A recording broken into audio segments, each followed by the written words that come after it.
There are just a few more of the tools that I want to take a look at really quickly.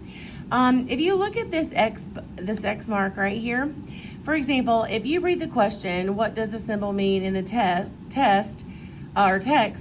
then you know that it's not this answer. Then you can use this X button to mark the answers that you know are not right. Okay, so like it's not this answer, it's not this answer, it's not this answer.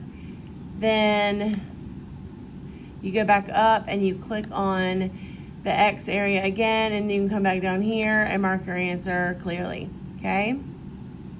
Also, this question mark button here, when you click on it, it just tells you what each one of the tools are as I'm going through them. So you'll already know those. Okay.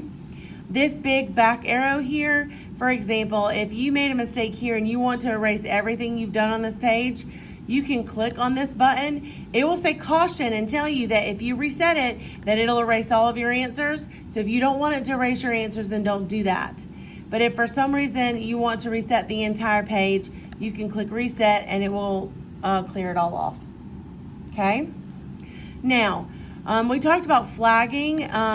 If you had a question about it and said you want to come back to this one question, you can flag it by clicking on the flag button. Okay, so if you accidentally do it, you can just click on it again and it goes away. But let's say we wanted to flag this question because we're not sure, or we just want to keep going, right? So we click the next one, okay? So it asks us another question, and let's say that we have answered our question, and then we're going to move on to the next question. So you see how I'm going down to the bottom and clicking next to go to the next question, right? So this one asks us to click on which answer choice it is. So we're going to click here. It doesn't give us an ABC.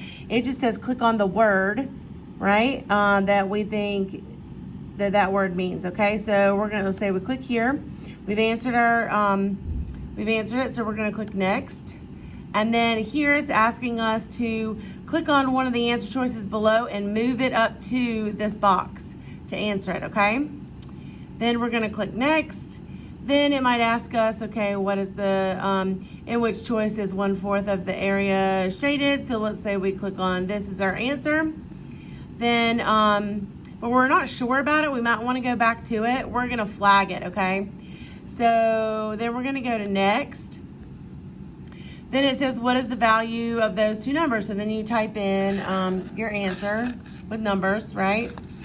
And then you can click next. Now, when you get to this page, this is the section where you review what you have completed and what you have not. So as you can see, we this line here says these are the ones that we answered. So we did not answer number 1. Remember, we flagged it. That's that question mark. So hey, we got to go back to that one, right?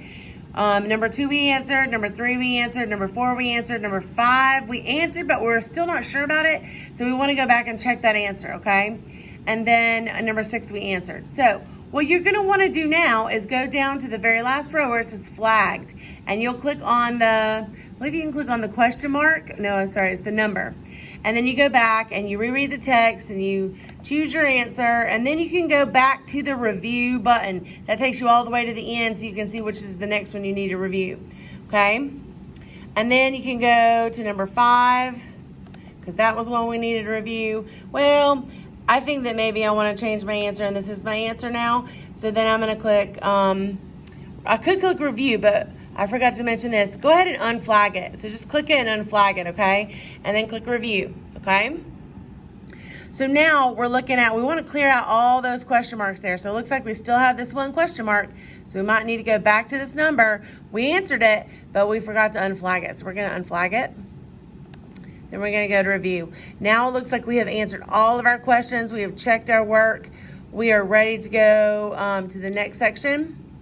Now, it says if you are finished with this section, click on the next button. And once you do so, you will not be able to return to the section. So, for example, if it's for math, when you take your math EOG, it will give you this prompt. You need to raise your hand when you see this, because the teacher that is giving you the test needs to know that you're ready to move on to the next section, okay? If you're in the reading one, it will probably give you a stop sign, either a stop sign or this, and you're gonna need to raise your hand to let the teacher know before you click the next button, okay? So then the teacher tells you next, you click next, okay? And here it even tells you, raise your hand, okay? Because for the math part, they're going to give you a calculator for the second part. That's why you have to raise your hand. So if you see this, you need to raise your hand. If you see that caution button, you need to raise your hand, okay? And talk to the teacher and ask them for assistance for what to do next, okay? Then you will continue with the next section, okay? So that has shown you all the different tools above and how to use the tools down below as well.